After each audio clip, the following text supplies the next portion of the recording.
అడిగినవన్నీ చేసుకుంటా పోతే లొల్లు ఎందుకుంటది, అడిగినవన్నీ ఇచ్చుకుంటా పోతే ఇక అడుగుడు ఎందుకుంటది. అట్లా ఇయ్యరు కాబట్టి దినం తాపకో లొల్లి పూటకో కిరికిరి నడుస్తుంటది రాష్ట్రంలో. కొలువులు కావాలని పరీక్షలు పెట్టాలని పెట్టిన పరీక్షలు రద్దు చేయాలని గిట్లా మస్తు లొల్లులు అవుతుంటాయి.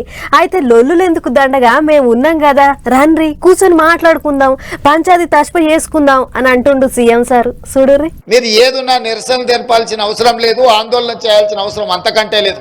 మంత్రులు ఎప్పుడు అందుబాటులో ఉంటారు. మంత్రులను కలవండి, విజ్ఞప్తి చేయండి, ఉన్నతాధికారులను కలవండి, విజ్ఞప్తి చేయండి. తప్పకుండా మీరేమైనా సహేతుకమైన సమస్యను ఈ ప్రభుత్వం దృష్టికి తీసుకొస్తే ఆ సమస్యని పరిష్కరించడానికి మీ అన్నగా రేవంత్ అన్నగా ఎప్పుడు మీ పట్ల నిబద్ధతతో పనిచేస్తా అని చెప్పి నేను ఈ సందర్భంగా తెలియజేస్తున్నాను. కొలువులు లేని అన్నదమ్ముళ్ళు అక్క చెల్లెన్లు ఊకే రోడ్డెక్కి లొల్లులు చేయకుండ్రి, ఏమనుంటే కూకొని మాట్లాడుకుందాం. మీ రేవంత్ అన్న ఉన్నాడు కదా, పికర్ చేయకుర్రి అన్నట్టు ధైర్యం చెప్పిండు ముఖ్యమంత్రి. కొలువుల కొరకు పరీక్షలు రాసేటోళ్ళు, కొలువుల నోటిఫికేషన్ల కొరకు ఎదురు చూస్తున్నోళ్ళు ఎవళ్ళైనా సరే కష్టం చెప్పుకోండ్రి, కానీ ఉత్తగలొల్లులు చేసి పరిశాన్ కాకుండ్రి అన్నట్టు చెప్పుకొచ్చిండు సారు. అంతేకాదు 90 రోజులు తిరిగే లోపల 31,000 ఉద్యోగ నియామక పత్రాలు ఎక్కడైతే ఎల్బీ స్టేడియంలో మేము ఉద్యోగ ప్రమాణం చేసినామో అక్కడనే మీకు కూడా ఈ రాష్ట్ర తెలంగాణ యువకులకు 31,000 మందికి ఉద్యోగ ప్రమాణ పత్రాలు అందించడం జరిగింది. మంచి ముచ్చట్నే. మొత్తం 483 మంది మంటలారిపే ఫైర్మెన్ అన్నలు శిక్షణ పూర్తి చేసుకొని డ్యూటీకి ఎక్కనికి తయారైనరాట. ఇక వాళ్ళను బలకరించి ముచ్చట్లు చెప్పనికే పోయిండు సీఎం సారు. పనిలే పని పాత సర్కారోళ్ళను కూడా అరుచుకున్నాడు. పోయిన 10 ఏళ్ళు జీతాలు ఎప్పుడు పడితే అప్పుడు పడేది, ఇప్పుడు 1వ తారీఖు నాడే జీతాలు వేస్తున్నాం అన్నట్టు చెప్పుకొచ్చిండు. కొలువులు లేనోళ్లకు దారి చూపించేది, కొలువులున్నోళ్లకు అన్ని టైంకి ఇచ్చే బాధ్యత సర్కారుదే అన్నట్టు మాట్లాడిండు. అంత మంచిగానే ఉన్నది కానీ మొన్న మైకుల ముంగట మాట్లాడుకుంటా అసెంబ్లీల జాబ్ క్యాలెండర్ విడుదల చేస్తాం అన్నట్టు చెప్పిండ్రు. మరి ఇటు చూస్తేనేమో మీటింగులు సురువయి 3 దినాలు ఒడిచిపోయింది. ఇప్పటిదాకా ముచ్చట్నే లేదు. గా జాబ్ క్యాలెండర్ కథ ఏంటిదో చెప్పాలి అంటున్నారు నిరుద్యోగులు. చూడాలి మరిగా 31వ తారీఖు లోపన్న ఏమన్నా చెప్తారో లేదో అనుకుంటారు అందరూ.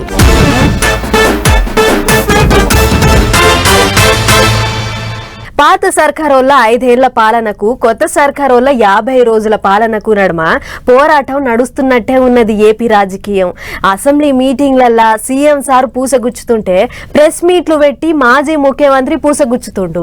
వీళ్ళ మీద వాళ్ళు, వాళ్ళ మీద వీళ్ళు పొట్టు దుబ్బెత్తి పోసుకుంటుర్రు.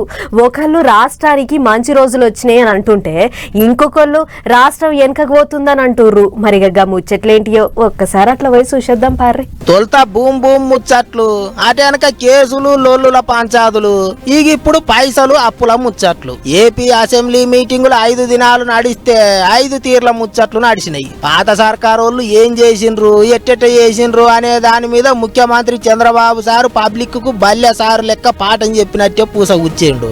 లెక్కలు బొక్కలు అన్ని టీవీలో చూపించుకుంటా మరీ చెప్పుకొచ్చిండు. ఇక ఆఖరి నాడు ఆర్థిక శాస్త్రం పాఠాలు చెప్పిండు.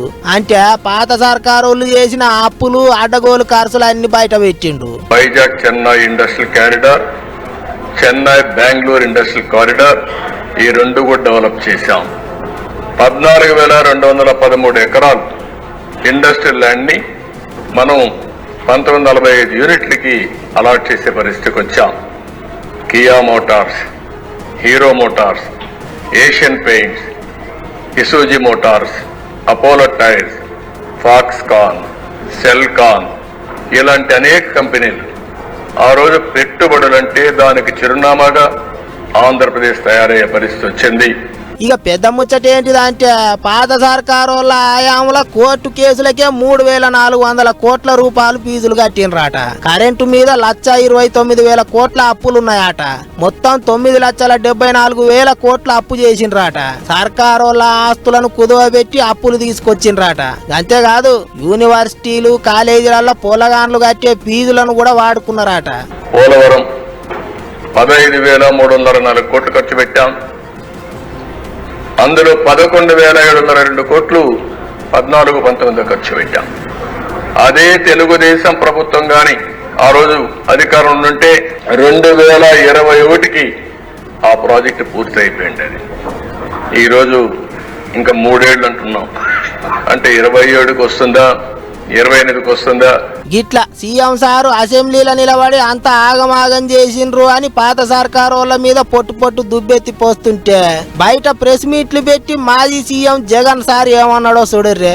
జరుగుతా ఉన్న అన్యాయం గురించి, జరుగుతా ఉన్న విషయాల మీద సాక్ష్యాధారాలతో సహా ఈ ఫోటో గ్యాలరీ ద్వారా, వీడియో క్లిప్పింగ్స్ ద్వారా ఢిల్లీలో ఫోటో గ్యాలరీ ప్రొటెస్ట్ ఆర్గనైజ్ చేసి ఇవన్నీ కూడా డిస్ప్లే చేసి అన్ని పార్టీలను పిలిచిన, కొన్ని పార్టీలు వచ్చాయి, వచ్చిన వాళ్ళందరితో కలుపుకొని వచ్చిన వాళ్ళందరితో కలిసి పోరాటం చేసే విధంగా అడుగులు వేస్తాం. దేశవ్యాప్త ఇష్యూ అయినప్పుడు చేయడానికి వీళ్ళు భయపడే పరిస్థితి లేకపోతారు.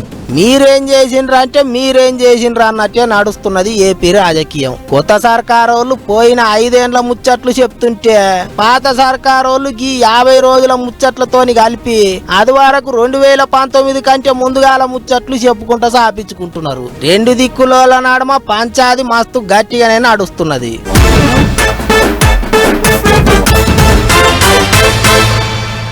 మనం చేసిన పనిని ఎవరన్నా తప్పు అన్నారంటే ఇక దాన్ని ఎట్లనన్నా చేసి మళ్ళా కరెక్టే అని అనిపించుకోవాలని తీరొక్క తిప్పలు పడుతుంటారు చాలా మంది.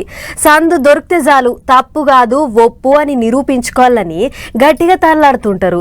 అట్లనే ఇప్పుడు కాళేశ్వరం ప్రాజెక్టును షేయి పార్టీ వాళ్ళు పనికిరాని ప్రాజెక్ట్ అంటుంటే కాదు పనికొచ్చే ప్రాజెక్టు అని నిరూపించుకోనికే కారు పార్టీ వాళ్ళు తాపకోసారి కట్ట మీదకి పోయి పంచాది పెడుతుర్రు. అట్లనే ఈసారి కూడా పోయిర్రు. మరి గా సంగతి ఏందో ఒకసారి అరుసుకోవాలి కదా. చలో, కూలిపోతాంది బుంగలు పడ్డాయి, పిల్లర్లు గుంగినాయి, 1,00,000 కోట్లు గంగల పోసిండ్రు అన్నారు కదా. ఇక రాండ్రి చూపిర్రి. గంగమ్మ రయ్య వారుతుంటే కాళేశ్వరం కట్ట గట్టిగా నిలబడ్డది అని మేడిగడ్డ బ్యారేజ్ కాడ పంచాది మోపు చేసిండ్రు కారు పార్టీ వాళ్ళు. చెయ్యి పార్టీ వాళ్ళు రావాలి, ఎట్టున్నదో చూడాలి అన్నట్టు మాట్లాడిండ్రు. 10 లక్షల క్యూసెక్కుల వరద పోతుంటే కూడా మేడిగడ్డ ఈరోజు టీవీగా మేటిగడ్డలాగా నిలబడున్నది. దయచేసి ప్రభుత్వానికి మేము విజ్ఞప్తి చేసేది, అహం వీడండి, భేషజం వీడండి. మీరు ఇన్నాళ్ళు చేసిన మాటలు, చేసిన ప్రచారాలు దుష్ప్రచారం అని చెప్పి తేలిపోయింది, ప్రజలకు కూడా అర్థమైంది. కాళేశ్వరం ప్రాజెక్టు టీవీగా నిల్చొనున్నది. మీరు కేవలం బటన్ ఆన్ చేస్తే చాలు. కేసీఆర్ గారు పంచభక్ష పరిమాణాలు వడ్డీ మంచిగా పళ్ళెంలో పెట్టిపోయింది మీకోసం. మీరు బటన్ ఆన్ చేస్తే బ్రహ్మాండంగా నీళ్లు పంపు చేసే అవకాశం ఉండగా అది చేయకుండా ఈ రకంగా రైతులను ఇబ్బంది పెట్టడం, పైన ఉండే రిజర్వాయర్లు మొత్తం ఎండబెట్టడం మంచిది కాదు. మేటిగడ్డ లెక్క నిలబడ్డది అన్నాడు మాజీ మంత్రి. అంతేకాదు ఉన్న నీళ్లను వాడుకోకుండా ఉత్త పుణ్యానికి అంత ఎండ కొడతానని కోపానికి వచ్చిండు. ఐటి పూనే కాలంలో నీళ్లు ఎత్తి పోసుకోకుండా చెరువులు, ప్రాజెక్టులు ఖాళీగా పెడుతున్నారని మాట్లాడిండు. అంతేకాదు సర్కారోళ్ళు గీట మోటార్లు చాలు చేసి నీళ్లు ఎత్తిపోయకపోతే మాత్రం జగస్ పార్టీ వాళ్ళే రంగంలోకి దిగుతారట. వాళ్ళ ఇంజనీర్లు చెప్తా ఉన్నారు, మేము బయట మాట్లాడితే మా ఉద్యోగం పోతుంది, కానీ వాస్తవం ఏంటంటే ఏం కాలేదు సార్, పంపింగ్ చేయొచ్చు అని చెప్తున్నారు. మీరు కనుక చేయకపోతే వారం రోజులు నిర్ణయం తీసుకుంటాం, తేదీ ప్రకటిస్తాం. మా పార్టీ అధ్యక్షులు కేసీఆర్ గారితో మాట్లాడి తప్పకుండా 50,000 మంది రైతులతో కన్నెపల్లి పంప్ హౌస్ వస్తాం. ఎట్టి పరిస్థితుల్లో కూడా మిమ్మల్ని వదిలిపెట్టం. ముమ్మాటికి మేము మీ ఎంబడబడతాం. ముమ్మాటికి రేపటి రోజున మీరు కనుక ముందుకు రాకపోతే మేమే వచ్చి బట్టలు ఆన్ చేస్తాం. గదన్నట్టు టైంకు నీళ్లు ఎత్తిపోస్తలేరు కాబట్టి లోయర్ మానేరు, మిడ్ మానేరు, శ్రీరామ సాగర్ ప్రాజెక్టులలో నీళ్లు తక్కువ ఉన్నాయి. గదేదో ఉన్న నీళ్లను ఎత్తిపోసుకుంటే రైతులకు నీళ్లు ఇవ్వచ్చు కదా అన్నట్టు మాట్లాడిండు సారు. వట్టిగా పాత సర్కారు వాళ్ళను బదనాం చేయనికే పంపులు నడిపిస్తలేరు అన్నట్టు గరమైండు. నీళ్లు గనక ఎత్తిపోయకపోతే ఆగస్టు 2 తర్వాత 50,000 మంది రైతులతోని కలిసిపోయి కారు పార్టీ వాళ్ళే పంపులు చాలు చేస్తారట. ఇది ఇట్లుంటే అటు చెయ్యి పార్టీ వాళ్ళు ఇంకో తీరుగా మాట్లాడుతాండ్రు. మొత్తానికి కాళేశ్వరం కుంపటి మళ్ళా గట్టిగానే రాదుకుంటాంది. మరిగా పంచాది ఏం దాకపోతుందో ఏమో చూడాలి.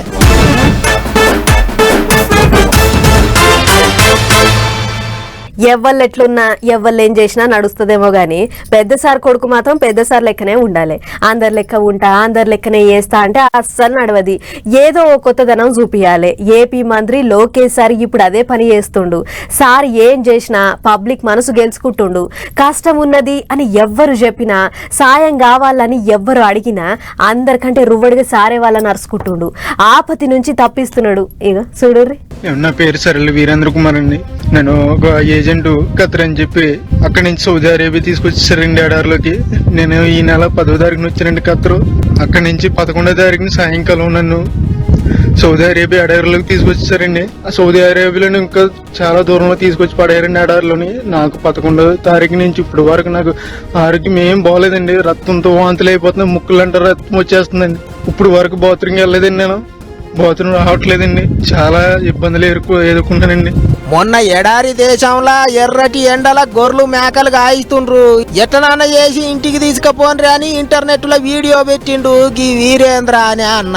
అది చూసినట్టనే మంత్రి లోకేష్ సారు ఎమ్మటే కువైట్ లో ఉన్న తెలుగుదేశం పార్టీ లీడర్లకు మతలబు చేసిండట.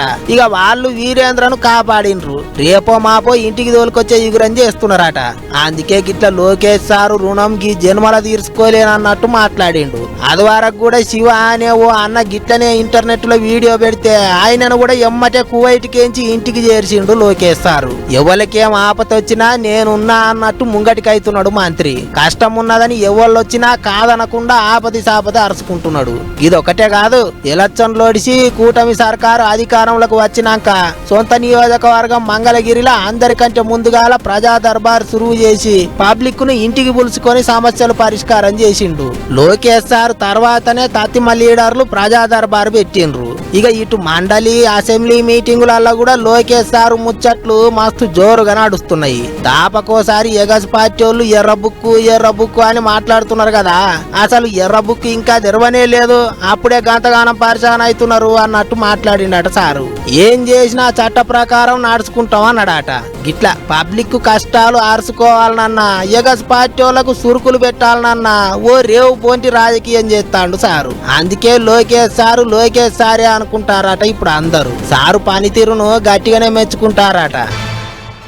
ఎవ్వలైనా సరే దూర ప్రయాణం 2 వద్దుల దాకా రైళ్లనే పోవాల్సి వస్తే ఆ 2 రోజుల మందం సరిపోను తిండి తికాన అంతా తయారు పెట్టుకొని పోతుంటారు. ఇక ఎక్కిన కాడ నుంచి దిగిన దాకా బయట తిండి తినకుండా కొంచెం పోయిందే తిని పొద్దోకినాక ఎవ్వల బెడతలు వాళ్ళు అడ్డం ఒరుగుతారు. ఆగో గిట్లనే గిల్లంతా తిని మంచి గాఢ నిద్రలుంటే ఇదే సందని దొంగలు అలా షేట్లకు పని చెప్పిర్రట. మరి గా దొంగతనం ముచ్చటేందో పురాగా ఒక్కసారి అరుచుకొని వద్దాం పారి. ఒక్కళ్ళు కాదు ఇద్దరు కాదు 30 మంది ప్రయాణికుల ఫోన్లు బ్యాగులు పోయినాయి. షిరిడీకెంచి కాకినాడల నడుమ నడిచే సాయినగర్ ఎక్స్ప్రెస్ రైలు AC coach B3, B4, B5 డబ్బాల అర్ధమరాత్రి అందరు పన్నది చూసి దొంగలు జొరవడ్డరట. మరి ఆ సమయంలో ఏమైంది ఏం కథ అనేది వాళ్ళనే అడుగుదాం పారి. 2-2:30 ప్రాంతంలో దొంగలు పడ్డారు. తలకిడక కింద కూడా తీసేశారండి. B4 లో అటువైపు ఇటువైపు 3 బోగీల్లో దొంగతనం జరిగింది. అయ్యో అక్క, మరి బ్యాగులలో ఏమైనా ఇల్వకల్ల వస్తువులు ఉండేనా? డైమండ్ రింగ్స్, గాజులు, ఐఫోన్ అన్ని పోయాయండి. అరే ఎంత పని అయిపోయే. ఆయన రైలు ప్రయాణం అంటే రైల్వే పోలీసులు గార్డులు బానే ఉంటారుగా. సెక్యూరిటీ లేరు, ఒక రైల్వే సిబ్బంది లేరు, కనీసం టీసీ లేరండి. టీసీని జరిగాక మేము చూసుకుని అడిగితే క్యాజువల్ గా ఎప్పుడు జరిగేది కానీ సమాధానం చెప్పారండి. అంటే ఏందన్నట్లు ఎవళ్ళ సామాన్లకు వాళ్ళదే జిమ్మేదారి, మాకేం సంబంధం లేదన్నట్లా ఆయన ముచ్చట. ఊకే ఏడ దొంగతనం అయిందో ఆడనే రైలు పోలీసులకు ఫిర్యాదు చేస్తే అయిపోయేది కదా. పల్లీలో ఆగామండి. పల్లీలో కంప్లైంట్ ఇస్తే బేదర్లో ఆగమన్నారండి. బేదర్లో కంప్లైంట్ ఇస్తే సికింద్రాబాద్ కి వెళ్ళమన్నారండి. ఎవరు కూడా రెస్పాన్సిబిలిటీ లేదు, ఎవరు పట్టించుకోవట్లేదు. ఇది కథ. ఎవరికి చెప్పినా మాకు తెలియదు, ముంగట స్టేషన్ లో చెప్పుర్రి అని అంటే ఓ దిక్కు కోపం పట్టలేక ఇంకో దిక్కేమో ఎవరికి చెప్పుకోవాలే అర్థం కాక పర్లీల సొమ్ములు పోగొట్టుకున్న గిల్లంతా ఆ బాధతోనే సికింద్రాబాద్ దాకా వచ్చి గిట్ల జౌడం తీసిర్రు. అటెంక సీదా పోయి సికింద్రాబాద్ రైల్వే పోలీసులకు ఫిర్యాదు అయ్యిర్రు. మొత్తం 30 మంది సొమ్ములు కలిపి ఏం తక్కువ 30 లక్షల పైనే దొంగతనం అయిందట. మరి గది దొంగ బడవేగాళ్ళని ఎప్పుడు పట్టుకుంటారో వీళ్లకు న్యాయం ఎన్నడు చేస్తారో చూడాలి.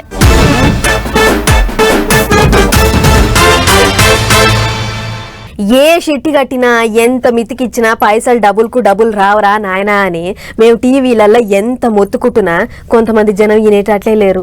పైసలు ఆశకు పోయి ఉనయాన్ని దొంగల చేతిలో పెడుతుర్రు. అటెంక స్టేషన్ మెట్లెక్కుతుర్రు. ఆగో గిట్లనే చిత్తూరు జిల్లా పలమనేరులో ఒకడు మీరు ఎంత కడితే అంతకు డబ్బులు ఇస్తా అని జనం కాడ నుంచి పైసలు కట్టించుకున్నాడు. అటెంక అందరికి పెద్ద శటగోపం పెట్టిండు. మరి ఆ పైసలు ఎట్లా కట్టించుకున్నాడు, కడితే ఎంత ఇస్తా అన్నాడు అనేది మనం కూడా అరుచుకోవాలి కదా. చలో నడువు. ఇక గిడ పోలీస్ స్టేషన్ ముంగట నిలబడి ఎట్లా ఏం చేద్దాము అన్నట్లు ముచ్చట పెడుతున్నోళ్ళని చూస్తుంటే ఈ పాటికి మీకు సగం బడ ముచ్చట అర్థం అయ్యే ఉంటది. ఇక అసలు ముచ్చట్లకు పోతే చిత్తూరు జిల్లా పలమనేరు కడ ఒకడు దాయ్ అని ఒక ఆన్లైన్ యాప్ కొలాయించిండట. అందులో పైసలు కట్టుర్రి, మీరు కట్టిన పైసలు డబుల్ కు డబుల్ రోజే తీసుకోర్రి అని ఉద్దర మాటలు చెప్పిండట. అట్లా సపోజ్ 12,000 ఒకటేసారి కడితే రోజుకు 1000 లెక్కన 25 రోజుల దాకా తప్రీద్ పోకుండా ఇస్తామని చెప్పిండట. ఇంకేముంది ఆశకు పోయి శీతం మంది కట్టిర్రు. అయితే మొదలు అందరినీ నమ్మిస్తానికి పెద్ద పెద్ద హోటళ్లల్లో మీటింగ్ పెట్టిండట. ఇక గీ అక్క పట్టుకున్న సీసా మీద ఓ పేరుంది చూడుర్రి, గదే యాప్ పేరు. ఇక మరి కట్టినాక ఏమైందో వాళ్ళని అడుగుదాం పారి. పొలం నేరులో డాయ్ యాప్ ని ఇంట్రడ్యూస్ చేసింది. ఓన్లీ ఆర్పీలు మాత్రమే. ఈ ఆర్పీలు ఏం చెప్పినారంటే, మీరు డబ్బులు ఇన్వెస్ట్ చేయండి, మీ డబ్బులు కానీ పోతే మేము ఇస్తాము, మీరు ఇంకొకరిని జాయిన్ చేయించండి, వాళ్ళకి డబ్బులు పోతే కూడా మేమే ఇస్తాము అని చెప్పి దగ్గర ఒక 5,000 మందిని జాయిన్ చేయించేసినారు. వీళ్ళు డబ్బులంతా పోయినాయి ఈ డాయ్ యాప్ లో. ఇప్పుడు ఎవరు కట్టిస్తారు? ఎవ్వరు కట్టియరు. ఎందుకంటే మీరంతా పైసలు ఆశకు పోయి అందులో పెట్టుబడి పెట్టిర్రు. అది సరే గాని మరి నువ్వెంత కట్టినవే రాజశేఖర్ అన్న? నేను 1,26,000 అయినాను. 1,26,000. నేను చెప్పడం ద్వారా నా ఫ్రెండ్ 4 లక్షలు అయినాడు. నాకు వచ్చింది 36,000. 1,26,000లో నాకు వచ్చింది 36,000. ఇంకా 90,000 నాకు రావాలా. నా ఫ్రెండ్ 3,50,000 అయినాడు. వాడికి వచ్చింది 24,000.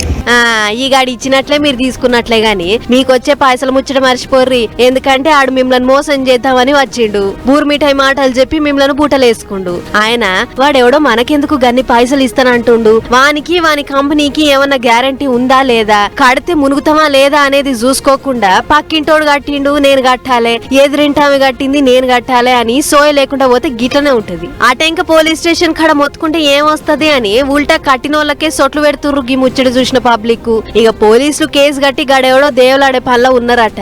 మొత్తానికి అందరి కలిపి 10 కోట్ల దాకా అందుకొని అవతల పడ్డాడట. మరి మీ చుట్టూ కూడా ఈ సొంటోళ్ళు శీతం ఉంటారు. ఎందుకైనా మంచిది ఇది చూసైనా జర్రంత పాయలంగా ఉండుర్రి.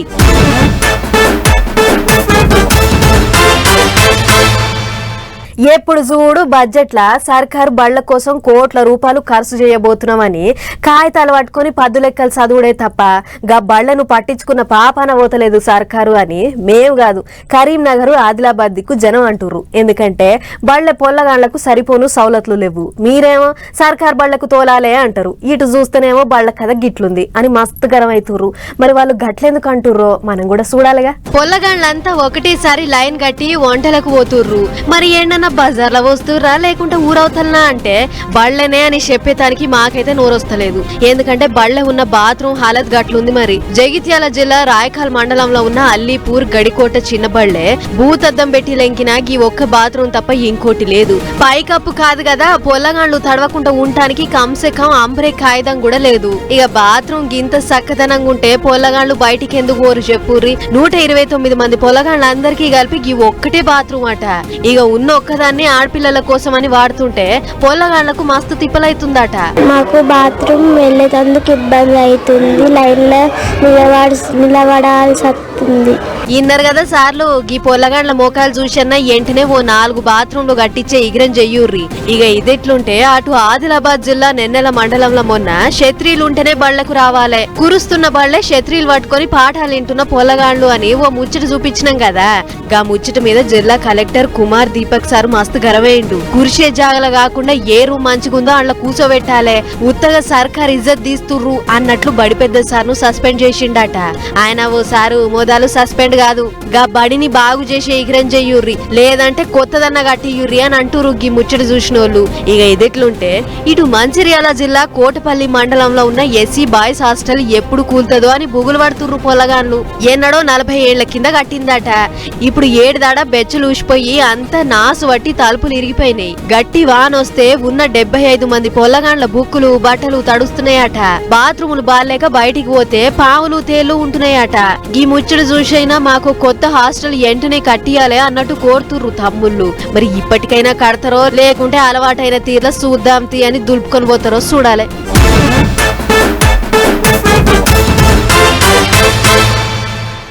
చిన్ని ముచ్చట్లున్నాయి, అవి కూడా ఫటాఫట్ ధనాదం చూసేద్దాం పార్రి.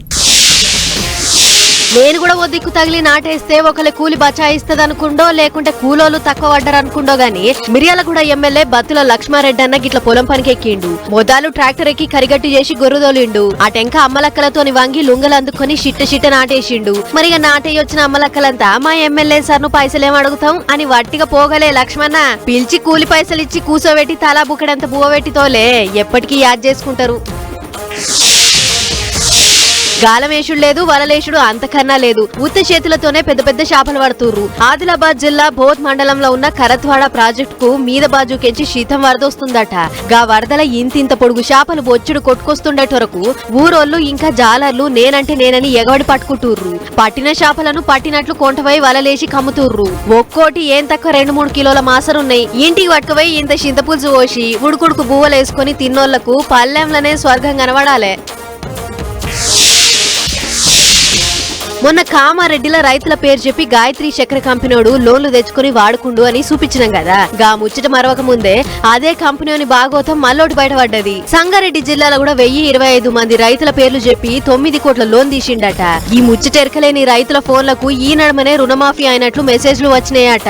హగ్ మనం ఏ లోను తీసుకోపోతిమి, మరి గిదెక్కడ మెసేజ్ అని బెంకుపోయి అడిగితే వాళ్ళు గాయత్రి చక్కెర కంపెనీ పేరు చెప్పిర్రట. చూడూరి కంపెనీ బుక్ ముచ్చేసం ఎట్లుందో. అమాయక రైతుల పేరు చెప్పి లోన్ తీసుకొని నువ్వేం పొడిగెళ్ళవరా అని తిట్టిపోస్తుర్రు గీ ముచ్చటిన్నోళ్ళు.